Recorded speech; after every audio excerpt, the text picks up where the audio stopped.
Welcome again, Mzobanzi here with our first episode. The first book we'll be reading is The Richest Man in Babylon. I've already read this book. Let me give that disclaimer right now while we're at the beginning. So I know what's in the book, but I'm going to read it piece by piece. I'm going to reread it because, it's always good to go over things because there might be some things that I might have forgotten about the book.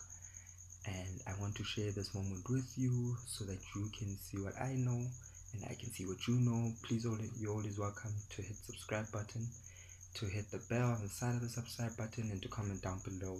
Share it with a friend. Let's get as many people on this gravy train as possible, because my success is your success, your success is my success, and if everyone's successful, we live in a better world. So the first book we'll be reading is The Richest Man in Babylon, as previously stated, and I personally love this book, and that's why it's the first book I'm covering. So The Richest Man in Babylon we'll do in chapters, with later books, because the books tend to get a lot longer, we'll do it in smaller pieces. But Richest Man in Babylon we'll do it in chapters. The first chapter is The Man Who Desired Gold, right?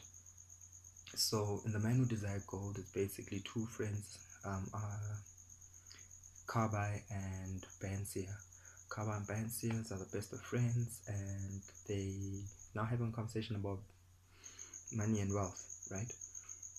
So in this conversation, a lot of ideas are exchanged, and they come to a couple of good realizations.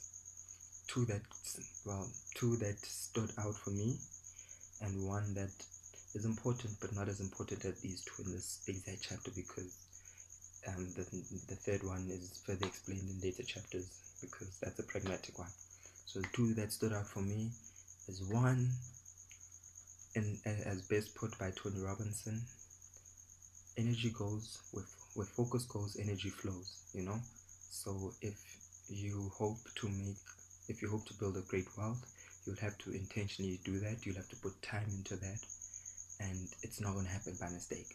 So the consistent action of putting time into your craft, always you reap the fruits of your efforts.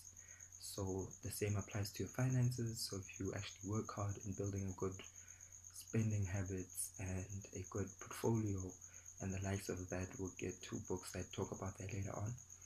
But for this specific chapter, if you build those good habits, you reap the rewards later on. And the second point that they spoke about is advice.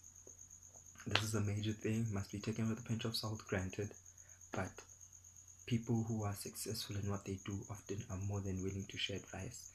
And a lot of these books will be basically playing that part for us. It will be people who have gone before us giving this advice, giving this advice to us, and we can digest it as we please. So this is how we're choosing to digest it, sharing it on social media and the interweb, right?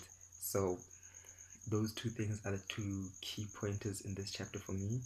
I feel if we were to just grasp our minds around these, we'll be on the right track. So it's put your time into it.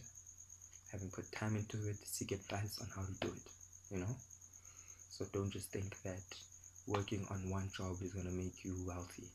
Working on one job consistently will make you good at that job. That's focus flowing, that's energy, focus going into one place and energy flowing into it also. So that's all for me from this chapter. The third point, which I feel was slightly not as important because it's further explained in later chapters, is incomes. So they speak about Arcad, who we'll hear who the whole book is basically modeled around. So they speak about Arcad and how Arcad has multiple income streams and how those income streams are built, and how a man's wealth is not based on what he has in his pocket, but the number of streams that flow into his pocket. So that's what I found was very important in this chapter. Let me know what you found was important. It's a very short chapter. I think it's about 9 pages. Yeah, about 9 pages, give or take a bit. And share your thoughts. Let me know what you think. Let me know what you feel.